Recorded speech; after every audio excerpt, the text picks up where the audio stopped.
it's healthy enough, it's making them happy. What's the big deal? And so Frank, he goes to bed. Over the next few days, the tapping sounds in the house would continue. And they were no longer just coming from the basement. They were also coming from the kitchen. They were coming sometimes from the second floor. They were sort of coming from all over the house. But the girls were the only ones who could hear the sounds. Like every time they'd hear the tapping, if their dad was home, they'd call him over, but Frank wouldn't hear anything. Now again, Frank doesn't really believe that there's actually tapping happening. He doesn't think this is actually real at all, but he's playing along with it because, his girls are happy, clearly this is their coping mechanism. And so again, Frank's not thinking much of it. It's harmless. The girls are frustrated that he can't hear it, but again, it's overall still a very good thing. It's mom. Mom is trying to communicate with them. However, after a few days, post-seance, as the tapping continued, the girls began to change their attitude about the tapping sounds. The first day and over those first few days, it really did feel like a good thing. This is mom. This is positive. This was definitely a good thing. But after about 72 hours, post-seance, the girls began to sort of feel frightened by the tapping because the tapping no longer was really just coming mostly from the basement. It now started coming almost exclusively from their bedrooms at night. So they'd be laying in bed and they'd hear, tapping underneath their beds. They'd hear tapping in their closets. And it was frightening. And they would call their dad in and he'd come into their bedrooms and he wouldn't find anything. But now, Frank, who previously had just sort of let this continue, this is his girl's coping mechanism for this terrible loss. Now he's seeing that his girls, they don't really think it's mom anymore. They don't know what this is. And it's also disrupting their sleep. And so now it's not a healthy thing anymore. This is a problem. Like it's disrupting his girls' lives. And so Frank begins at this point, 3 days post-seance now, he begins telling his girls like, hey, come on guys, there's nothing to be scared of here. These tapping sounds are just normal house sounds. You're overthinking it. Like there's nothing that's gonna harm you in the house. Mom is definitely here looking out for you, but she's not making those tapping sounds. You gotta let this stuff go and just forget about this stuff. But the girls, they're like, Dad, we're not making the tapping sounds up. Just because you don't hear them does not mean they're not real. And they began to tell their dad, like, we think the seance worked, but we actually no longer think it's mom that's sort of come out of the seance. We think we unlocked a different spirit, an evil spirit. And now that evil spirit is haunting our house. And so Frank, at this point, he's like, guys, that's not what's going on here. You really need to stop. Like, these tapping sounds are not real. They're in your head or they're normal. And so Frank and his daughters really began to fight over this because the girls, they know they're hearing sounds and Frank's like, I'm not. And so they're really starting to fight over it. The girls, they're getting more and more frightened just being in their house, in particular at night when these sounds would typically start. And so fast forward about a week after the seance, and now the girls really are so scared to be in their house because of this tapping, which they believe is now this evil spirit in their house.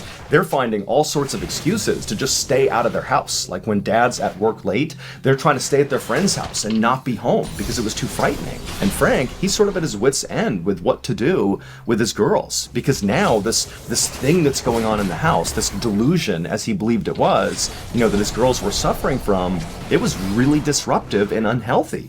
And he began telling his girls, like, if you can't stop with this whole tapping delusion, you're going to have to go to grief counseling. Like, this is too much.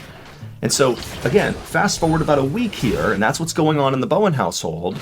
And on this particular day, the girls, Tina and Karen, they didn't have a place to go that night. They didn't have a friend who was available. And so they're home at their house alone. Frank's out for the night doing a late night shift. And the girls, they're in their kitchen just kind of hanging out. They're pretty anxious here. And they start to hear tapping sounds coming from the basement. Now, by this point, the tapping sounds were so common that just hearing the tapping sounds was not like this horribly frightening thing. It was just sort of this very unsettling thing where nobody knew what they were. And again, the girls think it's something evil.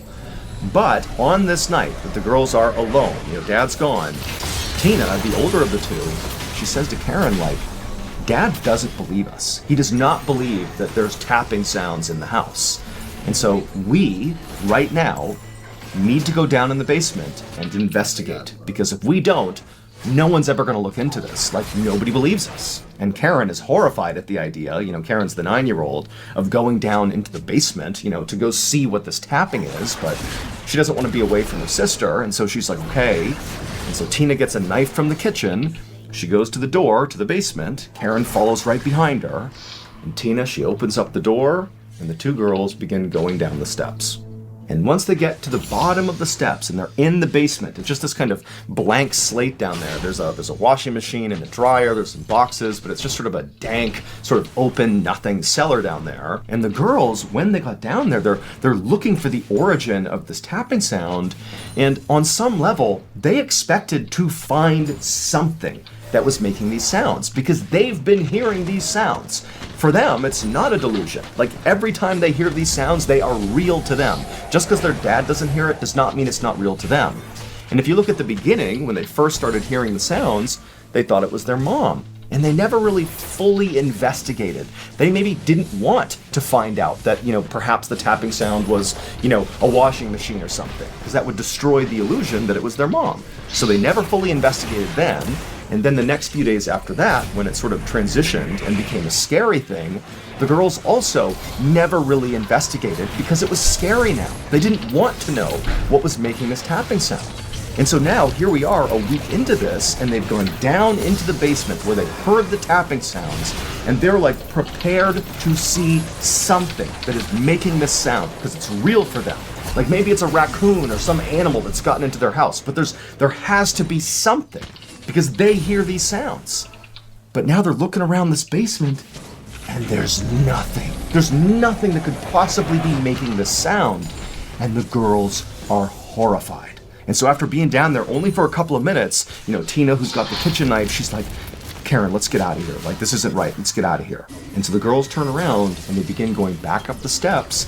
And as they do, they notice something on the stairway wall that they didn't see on the way down. Written in red on the wall are the words, "I'm in your closet, come find me."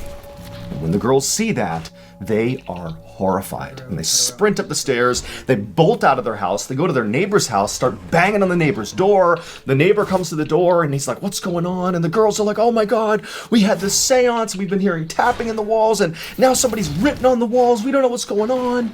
And the neighbor is so confused, really doesn't understand what's happening. And he's like, "Look, girls, just come into my house, you're safe here, we'll wait for your dad to come home, he'll know what to do."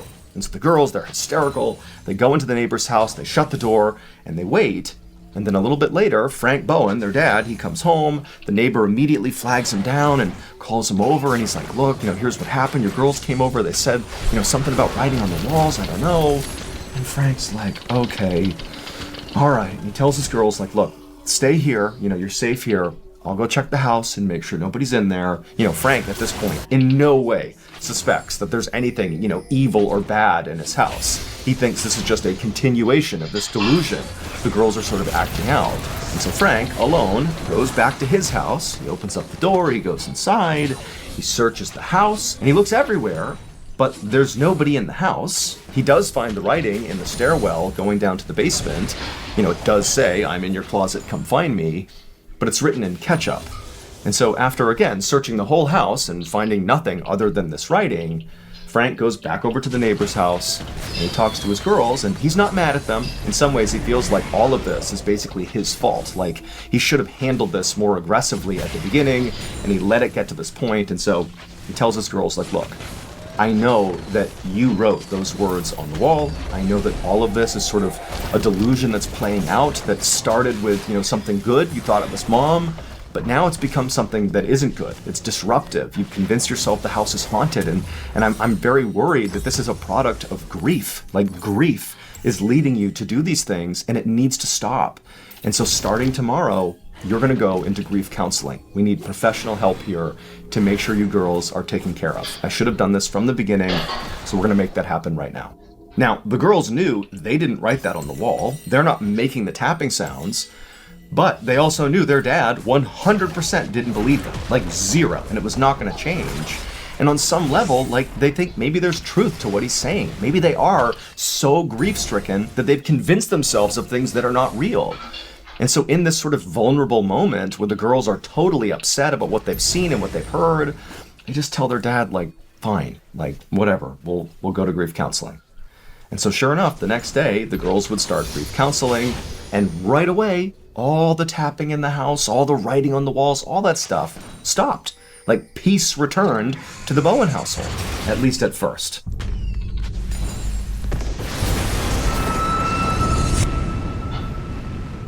As you may already know, I recently was on tour. Me and my team spent 4 weeks traveling in a bus around the country, telling stories live to thousands of people. It was totally incredible and surreal. But I've got to say, the best part of the whole experience was just getting to interact with you all in person, fans of the strange, dark, and mysterious. And also, pretty much everybody turned out in flannel. It was like a sea of thousands of people rocking the flannel. Because basically at this point, the official uniform of the strange, dark, and mysterious is the flannel. And guess what? I have a surprise for you that has to do with flannel just in time for the holidays. I am so excited to share that our brand new official Mr. Ballin flannel is now for sale on shopmrballin.com. But hurry, because quantity is limited. This is a first come, first served situation. But it's not just a flannel. We actually have a whole new collection for the holiday season. And they include things like the Mr. Ballin Christmas sweater. We also have a hat, we have a hoodie, there's a blanket, like a flannel blanket. There's ornaments, there's stickers, there's pins, and much more. But don't wait too long to buy this stuff, because this is a holiday drop, which means if you want it in time for the holidays, you gotta order now. So again, head on over to shopmrballin.com to pick up your official Mr. Ballin flannel, along with all the other great stuff we're dropping for the holiday season. I can't wait to see some of you guys rocking the flannel the next time I go on tour. Happy holidays, everybody. Okay, back to the story.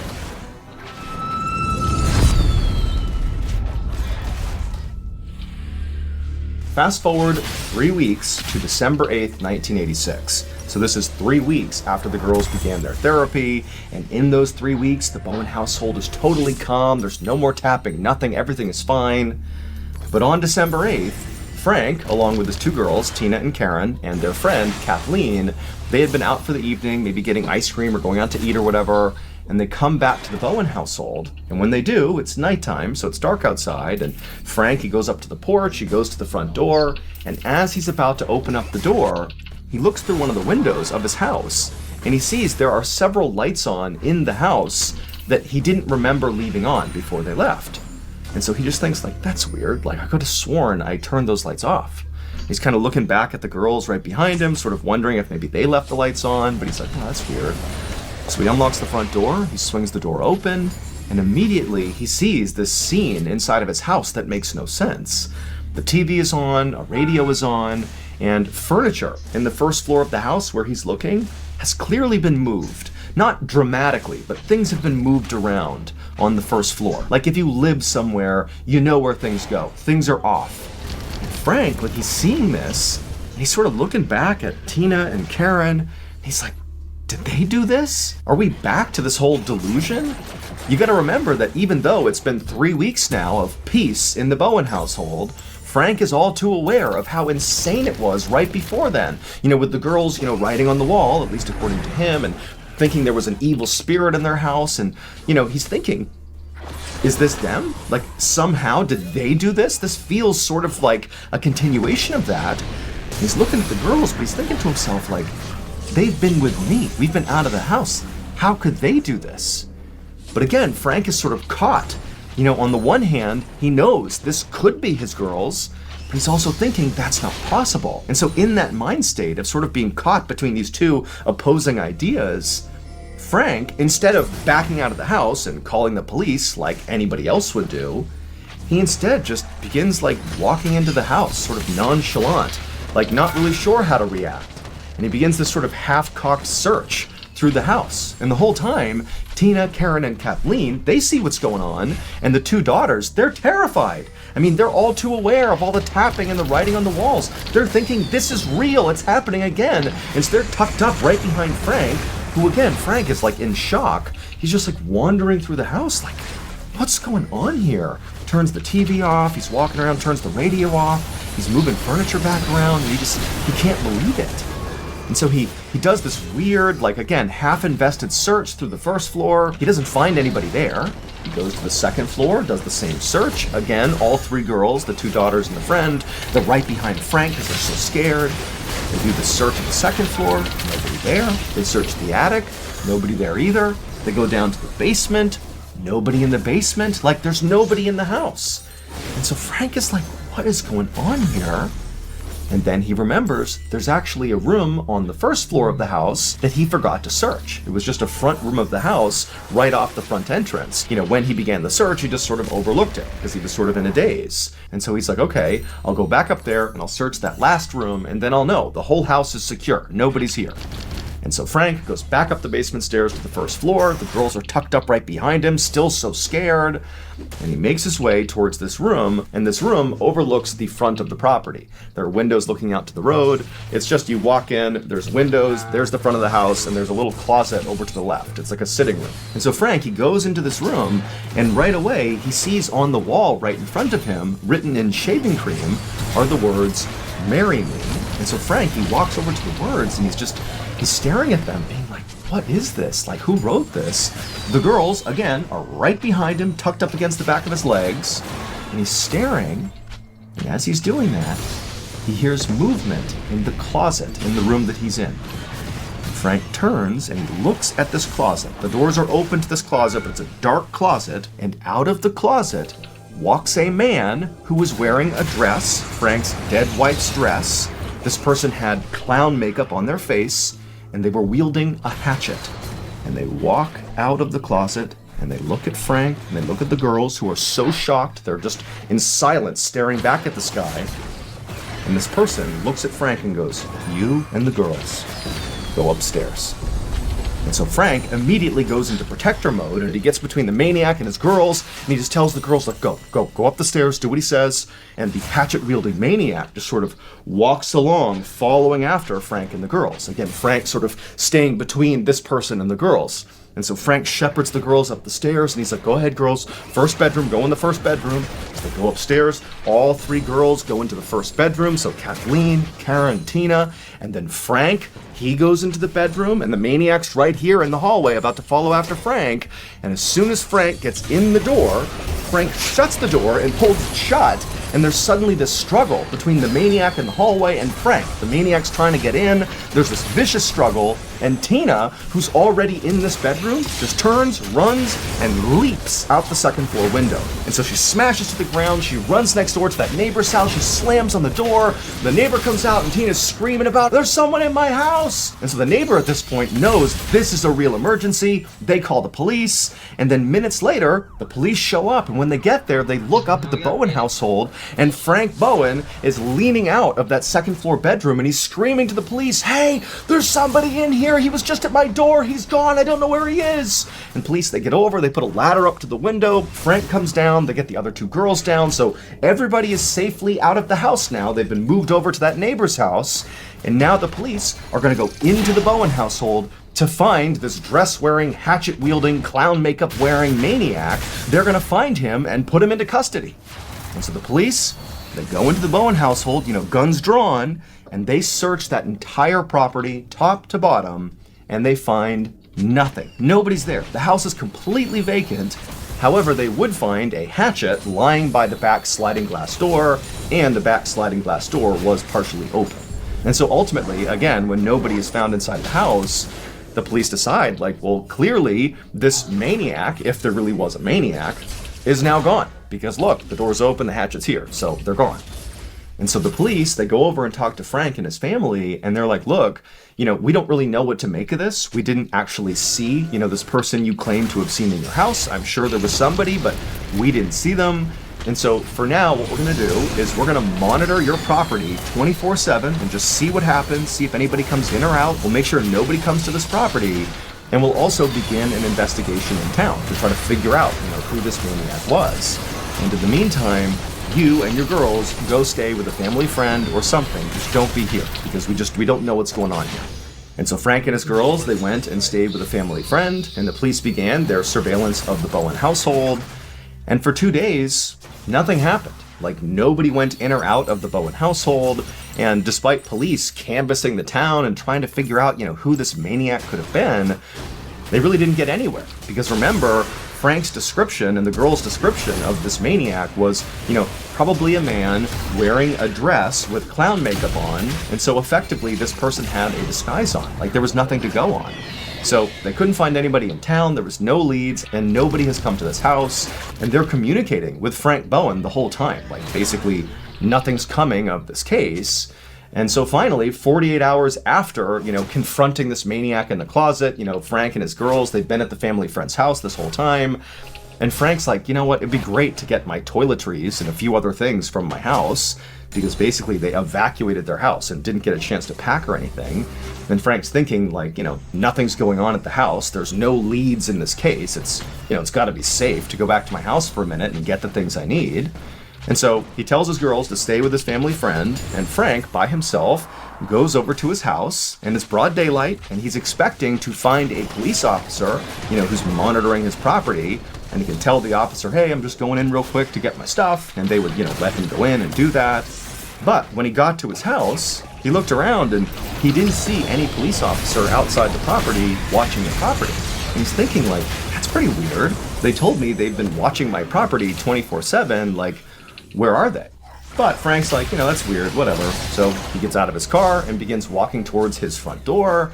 But as he's walking, for a second, out of the corner of his eye, he can swear he can see somebody moving in the second floor of his house. But when he looked up, nobody was there. But he was certain somebody had been moving around up there. And Frank's thinking to himself, like, wait a minute. Are the police monitoring my house from the inside? Is that what they're doing? They've been in my house? I could have sworn they said they were out of my house. And Frank's like, you know what, just in case, I need to call the police, because I don't want to walk in there and startle an armed police officer who's basically looking for an intruder.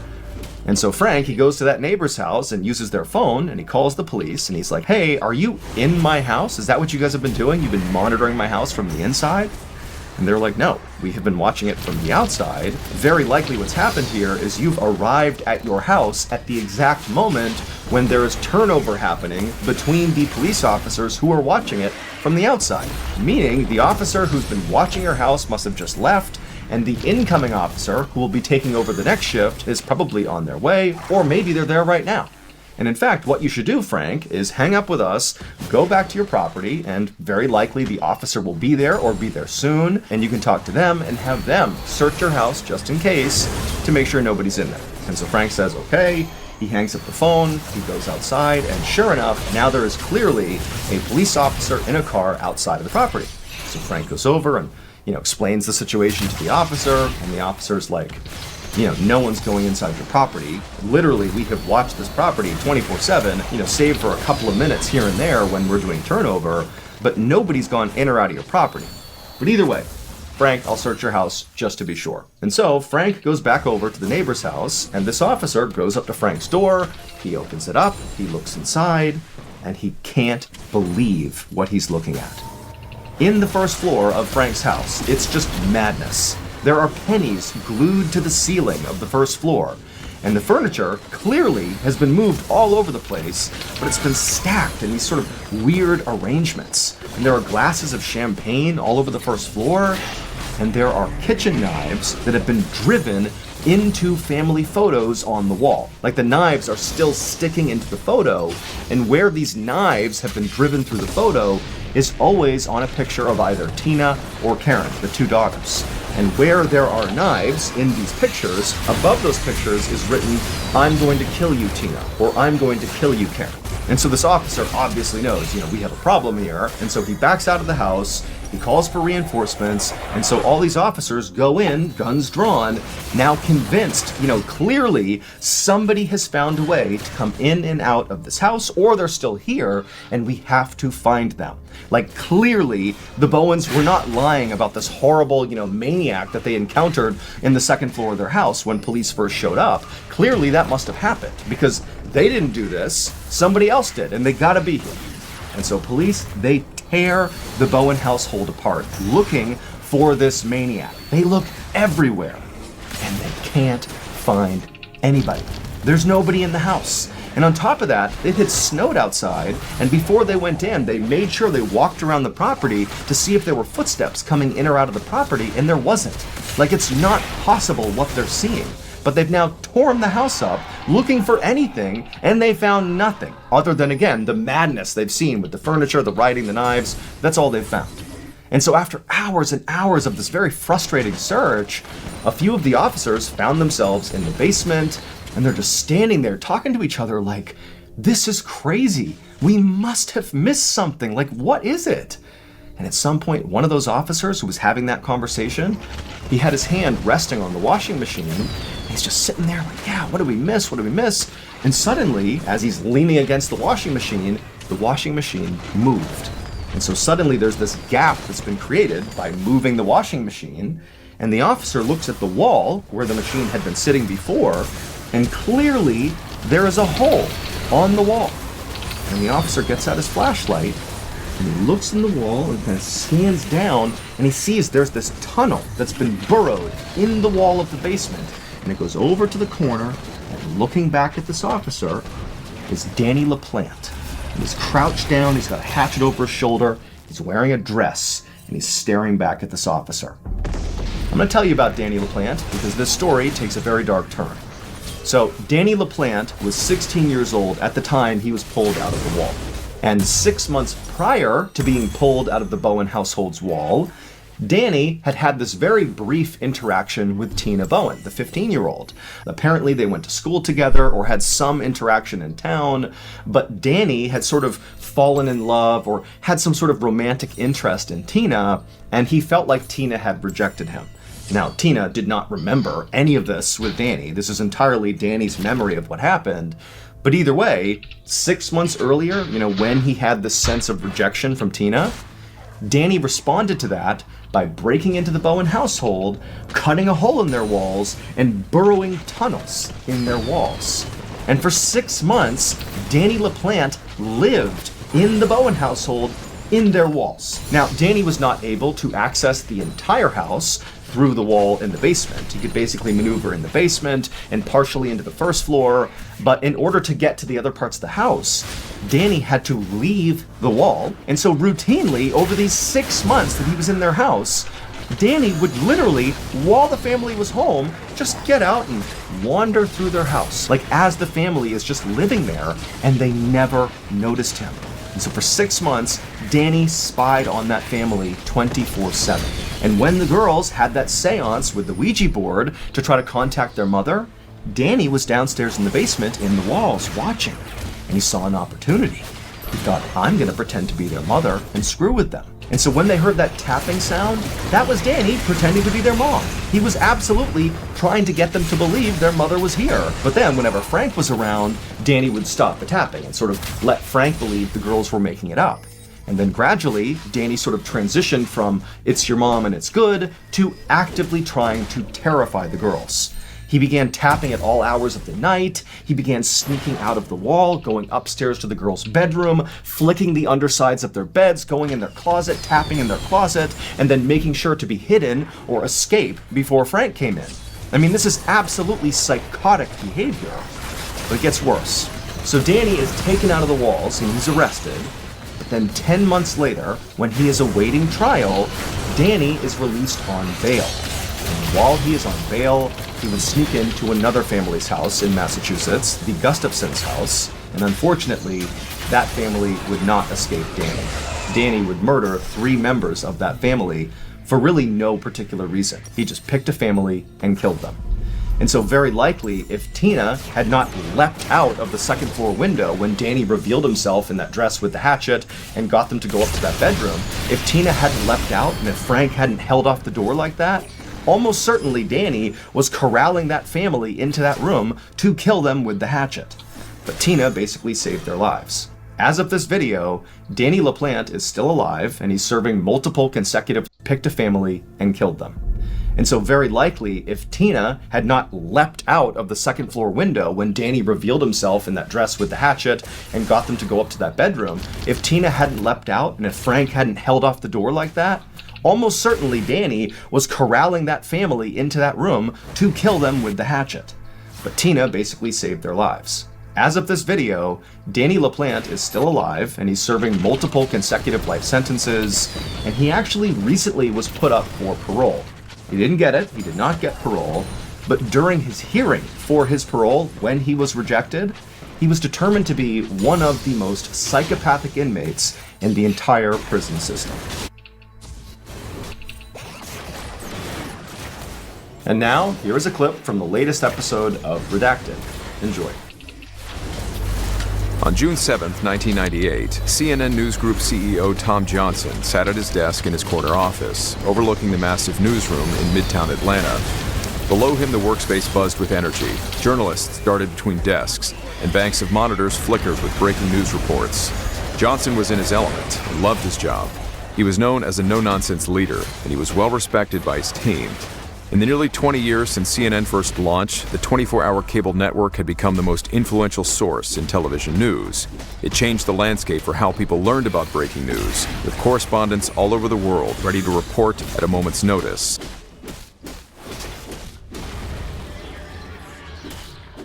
Below. Before getting into today's stories, I'd like to take a moment to thank this video's sponsor, Pi.org. If you're anything like me, then that means you can't stand browsing the web with annoying pop-ups and ads constantly clogging up your screen. We've all heard of ad blockers, but the one that I've been using lately is Pi.org, which is a superior ad blocker that sweeps away all those annoying pop-ups and ads, including those annoying cookie pop-ups from websites wanting to collect your information. This is how websites are able to show you ads centered around what you've been Googling. A cool feature is visual mode, which allows you to watch all of the ads on the page you're on actually disappearing to let you visualize how much space you're saving. In my opinion though, the coolest part of Pi.org is the Rewards for Ads program, in which when you enable it, you can earn cash back for seeing Pi-approved ads. And you'll also receive cash back when making a transaction through a cashback offer while online shopping.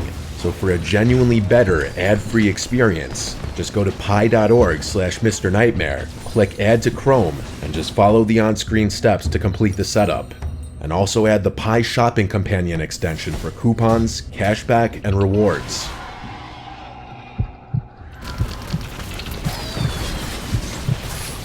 When I was a kid, around 9 or 10, my dad got a really high-paying job that forced us to move from middle-of-nowhere Pennsylvania to Brookmont, Maryland. I say forced, but that's probably not the best way to describe what happened.